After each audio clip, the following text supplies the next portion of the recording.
What is Project K?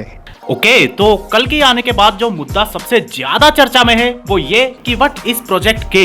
तो यार दिल थाम के बैठो या पके हुए आम पे बैठो, ये सुन के आपको शौक तो लगने ही वाला है कि प्रोजेक्ट के कुछ और नहीं बल्कि कर्ण है। ये तो लेटेस्ट न्यूज है। जी हाँ, प्रोजेक्ट के यानी प्रोजेक्ट कर्ण।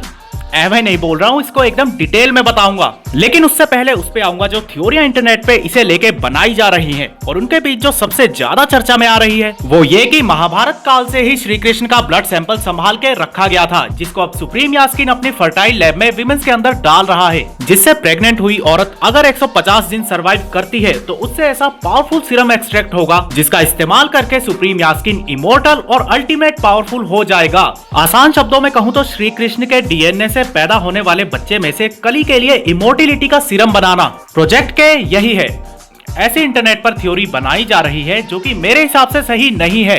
अब जरा ये सुनो, जब सुमति के गर्भ की रक्षा के लिए यानी कि भगवान के जन्म की रक्षा के लिए श्री कृष्ण ने ऑलरेडी अश्वत्थामा को चुना है, तो फिर भैरवा यानी कर्ण का जन्म इस युग में क्यों हुआ है? यूनिट्स कमाने के लिए, बुज्जी को दौड़ाने के लिए या फिर कॉम्प्लेक्स में जाने के लिए? नहीं, ऐसा नहीं है। कर्ण का रिजरेक्शन इसलिए हुआ है क्योंकि उसे ही इस जन्म में कल की अवतार का पिता बनना है। क्या? शॉक हो गए ना? वेल, अब जो बताने वाला हूँ उसे सुन के एकदम लॉक हो जाओगे। देखो यार, यास्कीन अभी सिर्फ 200 साल का है, जबकि श्री कृष्ण का देह त्याग ऑलमोस्ट 6000 साल पहले हो चुका है। तो इतने सालों से उनका ब्लड बिना किसी निगरानी के धरती पर संभाल के रखा जाना, मुझे नहीं लगता कि ये कुछ ज्यादा बड़ा सेंस बना रहा है। बल्कि मेरे दिमाग में जो आ रहा है वो ये कि यास्कीन का जो फॉर्मूला है वो कर्ण यानी भैरवा का डीएनए यूज करके बनाया गया है। अब इसको समझने के लिए जल्दी से पुरातन काल में चलो, फ्लैशबैक में चलो। यहाँ श्री कृष्ण के साथ वार्तालाप में कर्ण उनको अपना दुख बताते हैं। जो मान सम्मान वो एक्चुअल में डिजर्व करते थे वो उनको सिर्फ और सिर्फ इसलिए नहीं दिया गया क्योंकि वो एक सूत पुत्र थे।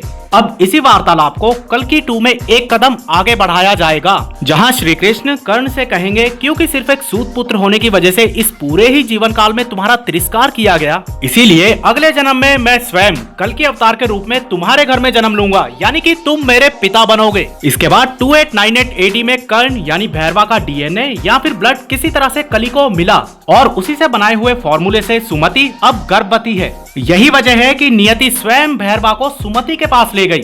अब भले ही उसके इरादे उसे पकड़ने के थे, लेकिन एक वक्त ऐसा आया जब फाइनली उसने सुमति और उस बच्चे की रक्षा की, क्योंकि श्री कृष्ण की इच्छा के अनुसार उसका पुनर्जन्म हुआ ही इसीलिए है ताकि वो कल्कि का पिता बने और उसकी रक्षा करे। अब पुराणों में लिखे हुए की बात कोई मत करना, क्योंकि उसके हिसाब से अगर मूवी बनती तो कर्ण का इस मूवी में होना बनता ही नहीं था। तो मेरे हिसाब से प्रोजेक्ट के यही है कि कर्ण के डीएनए से कली एक शक्तिशाली सीरम बनाए। आपका इस बारे में क्या कहना है? कमेंट करके बताएं।